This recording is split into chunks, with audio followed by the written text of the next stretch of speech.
అందరికీ నమస్తే అమ్మ. మొత్తానికి ఎన్నో వివాదాలు, ఎన్నో గొడవలు, ఎన్నో ధర్నాలు, ఎంతకాలం వేచినటువంటి ఈ సందర్భాన్ని దృష్ట్యా ఈరోజు నోటిఫికేషన్ అనేది రావడం జరిగింది. సో ఇచ్చినటువంటి నోటిఫికేషన్ అనేది ఈ రోజు నుంచి దరఖాస్తు ప్రక్రియ ప్రారంభమయ్యి అంటే మే 15 వరకు కూడా ఇది ప్రక్రియను కొనసాగుతుంది.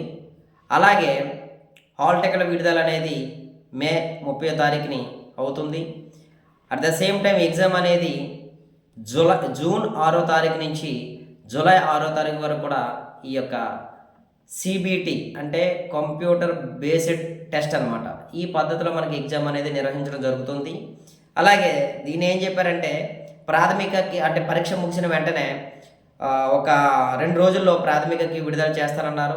దీని నుంచే మళ్ళీ ఒక 7 రోజుల వరకు కూడా అబ్జర్వేషన్ అంటే ఎవరన్నా కానీ ఏమన్నా విడతలు ఇచ్చినట్టయితే దాన్ని స్వీకరించి సరి చేసుకోవడానికి ఒక 1 వీక్ టైం తీసుకున్నారు. అలాగే ఫైనల్ కీ అనేది ఏమవుతుందంటే జూలై 3వ తారీఖున విడుదల చేస్తానని చెప్పారు.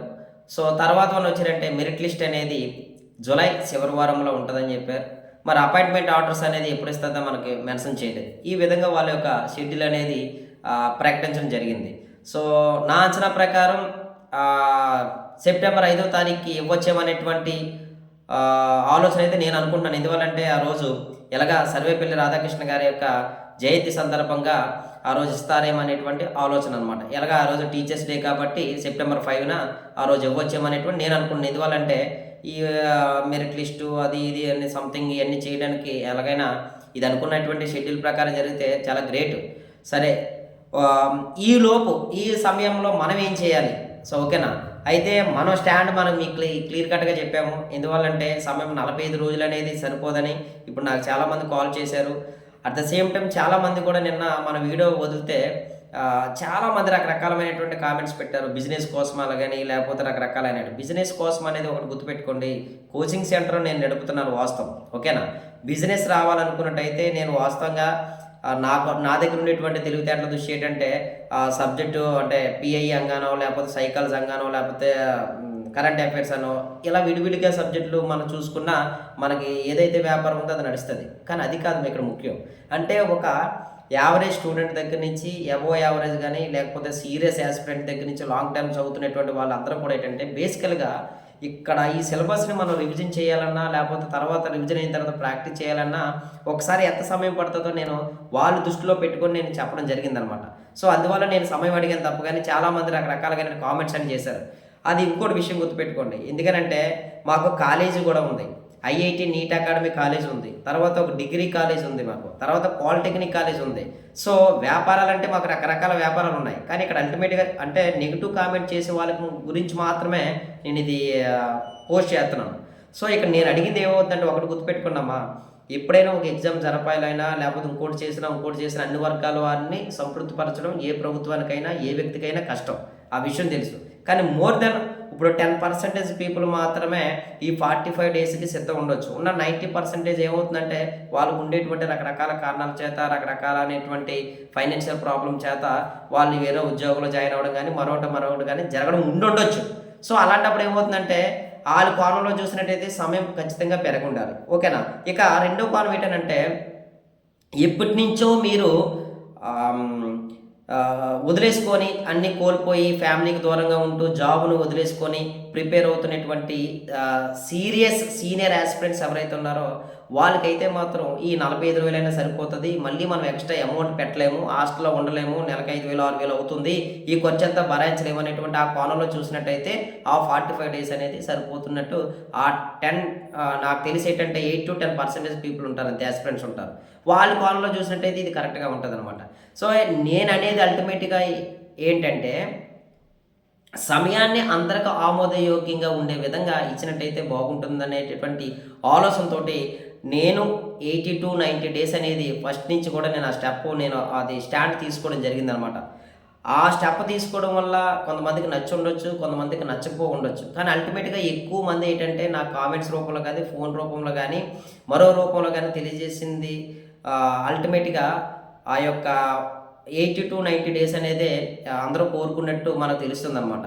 సో ఎనీవే ఏదేమైనప్పుడు కూడా మీరు ఇప్పటి నుంచే సమయం వాడు ఇచ్చాడు కాబట్టి మనం దాన్ని స్వీకరించాలి కాబట్టి ఈ 45 డేస్కి అనుకూలంగా మనం షెడ్యూల్ అనేది తయారు చేసుకోవాలి. ఆ షెడ్యూల్ ఎలా తయారు చేసుకోవాలి, ఇప్పుడు ఉండేటువంటి ఈ 45 డేస్ని ఎలా ఉపయోగించుకుంటే మన సర్వీస్ కొట్టగలం అనేటువంటిది నేను ప్రతి సబ్జెక్టు ఎక్స్పర్ట్స్తో మాట్లాడి డెఫినెట్గా మీకు అనుకూలంగా ఏంటంటే ఇక్కడ నుంచి ప్రతి సందర్భంలో కూడా అప్ టు డిఎస్సి ఎగ్జామ్ అయ్యేంత వరకు కూడా మన ఛానల్లోని ఒక రోజుకి కానీ లేదా 2 రోజులకు ఒకసారి కానీ ఈ టైం టేబుల్ని లేకపోతే మిమ్మల్ని ఒక మెంటర్షిప్ విధానాన్ని ఏంటంటే నేను ఎప్పుడు కూడా మానిటర్ చేస్తూ ఉంటాను ఇక్కడి నుంచి. ఎందువల్లంటే ఈ సమయాన్ని మనం ఎలా ఉపయోగించుకోవాలని, ఈ సందర్భంలోనే ఏమైనా అవకాశం ఉన్నట్టయితే సమయాన్ని పెంచేటువంటి అవకాశం అంటే ఏమీ లేదు. మినిమం ఒక 30 డేస్ అంతే, ఎక్కువేం అవసరం లేదు. ఈ 30 డేస్ ఉన్నట్టయితే ఒక రివిజన్ చేసుకోవడానికి కానీ లేదా రివిజన్ అయినట్టుగా ప్రాక్టీస్ చేసుకోవడానికి కానీ అవకాశం ఉంటుంది అనేటువంటి ఆలోచన నాది, నా పర్సనల్. ఎందువల్లంటే ఈ సిలబస్ని అంతా కవర్ చేయడానికి ఖచ్చితంగా సమయం అనేది అవసరం. ఎందుకంటే ఖచ్చితంగా రకరకాలైనటువంటి యావిగేషన్స్ తోటి ప్రిపరేషన్స్ అందరూ కూడా ప్రభుత్వం మీద నమ్మకం లేదు. ఎందుకనంటే మార్చిలో అన్నారు, ఫిబ్రవరిలో అన్నారు, జనవరిలో అన్నారు. ఈ అన్ని కోణాల్లో పరిశీలించిన తర్వాత నోటిఫికేషన్ ఇవ్వలేదు కాబట్టి ప్రిపేర్ అవుతున్నటువంటి అభ్యర్థుల్లోని ఆ డైలమా అనేది నెలకొంది. ఆ డైలమా నెలకొంది కాబట్టి ఖచ్చితంగా ఈ నెలలో ఇస్తారనేటువంటిది కూడా ఎవరు నమ్మలేదు. మొత్తానికి ఎనీవే నోటిఫికేషన్ రావడం అనేది అందరూ స్వాగతించదగ్గటువంటి విషయం. ఈ సమయంలోనే నేను ఏదైతే స్టాండ్ తీసుకున్నానో ఆ స్టాండ్కి ఇప్పుడు కూడా కట్టుబడి ఉన్నానో దానికి అనుగుణంగానే నా వంతు ఒక చిరు ప్రయత్నంగా మనం చేయడానికి అయితే ప్రయత్నం చేద్దాం. నెగిటివ్ కామెంట్స్ పెట్టే వాళ్ళు ఒకటే గుర్తుపెట్టుకోండి, మీకు 45 డేస్ ఉంది కదా, మీరు ఎప్పటి నుంచి చదువుతున్నారు కదా, మీరు వీడియోలు చూడటం మానేయండి. ఎందువల్లంటే ఇప్పుడు ఇంకో విషయం బేసికల్గా ప్రతి ఒక్కరు కూడా నేను ఒకటే చెప్తున్నాను, ఈ సమయంలో ఇంకా సోషల్ మీడియాకు దూరంగా ఉండడమే కరెక్ట్. ఏదో 1-2 ఛానళ్ళు మీరు పెట్టుకోండి. నేను గతంలో కూడా అదే చెప్పాను. నేను క్లియర్ కట్గా ఏం చెప్పాను, వయో పరిమితి ఎంతో కొంత పెరుగుతుందని కూడా క్లియర్ కట్గా చెప్పాను. సో మనం ఆశించదగ్గటువంటి పెంపు అయితే లేదని చాలామంది అంటున్నారు. సో అదొకటి. రెండోది ఏంటంటే టెట్ అయితే ఎట్టి పరిస్థితుల్లో ఉండదు, అలాగని క్లియర్ కట్గా చెప్పా, అది లేదు. తర్వాత ఇప్పుడు కూడా చెప్తున్నాను, సమయాన్ని పెంచేటువంటి వెసులుబాటు అయితే మాత్రం చాలా రకాలుగా చాలామంది రకరకాలైనటువంటి ప్రయత్నాలు అయితే చేస్తున్నారు. సరే ఎనీవే ఆ ప్రయత్నాలన్నీ కూడా మీరు పక్కన పెట్టేసి 45 రోజులకే మీరు ఏంటంటే ఒక యాక్షన్ ప్లాన్ రెడీ చేసుకొని మీరు ప్రిపేర్ అవ్వాల్సిందిగా కోరుచున్నాను. ఈ సమయంలో నేను ఏంటంటే మన టార్గెట్ 2025 డిఎస్సి అనేటువంటి దాన్ని పెట్టుకొని మీకు ఎప్పటికప్పుడు మోటివేషన్ ఇస్తూ సబ్జెక్ట్ ఎక్స్పర్ట్స్ తోటి వాళ్ళ సలహాలు మీకు మనం పోస్ట్ చేస్తూ, అంటే పిఐ ఎలా చదవాలి, కరెంట్ అఫైర్స్ ఎలా చదవాలి, జీకే ఎలా, ఇలా మొత్తం అన్నీ కూడా అన్ని సబ్జెక్టులతో కూడా మనం ఒక వీడియోని తయారు చేస్తూ మీకు అందించాలనేటువంటి ఆలోచనతో నేనైతే ముందుకున్నాను. మీరు ఇంకోటి గుర్తుపెట్టుకుని ఇక్కడ కూడా మళ్ళీ మురళీసారి డబ్బులు సంపాదిస్తారు. అలాగని నా ఛానల్ ఎప్పుడో మానిటైజేషన్కి రెడీ అయ్యింది, కానీ నేను ఇంకా మానిటైజేషన్ అకౌంట్ కూడా నేను పెట్టలేదు. అంటే మీరు ఇప్పుడు ఎంతమంది వీడియోలు చూసినా సరే నాకు ఒక్క రూపీ కూడా రాదు. ఓకేనా, మీరు చెక్ చేసుకోవచ్చు కూడా. ఓకేనా, సో ఈ విషయం కూడా మీకు ముందు చెప్తున్నాను. ఎందుకంటే నెగిటివ్లు ఎప్పుడు కూడా సోషల్ మీడియాలోని వాళ్ళు అలా చేస్తూ ఉంటారు, ట్రోల్ చేస్తూ ఉంటారు. వాళ్ళ కోసం నేను చెప్తున్నాను అనమాట. సరే ఎనీవే అమ్మా, మీ అందరికి కూడా ఈ సందర్భంగా ఆల్ ద బెస్ట్ చెప్తూ, మీకు ఏ గైడెన్స్ కావాలన్నా నాకు కామెంట్ రూపంలో పెట్టండి. దానికి వీలైతే ప్రతి సబ్జెక్ట్ ఎక్స్పర్ట్ చేత కూడా మనం ఒక అరగంట సేపు ప్రిపరేషన్ ప్లాన్ని మనం తీసుకునేటువంటి వెసులుబాటు అయితే నేనైతే ఏర్పాటు చేస్తాను. థ్యాంక్ యూ అమ్మా.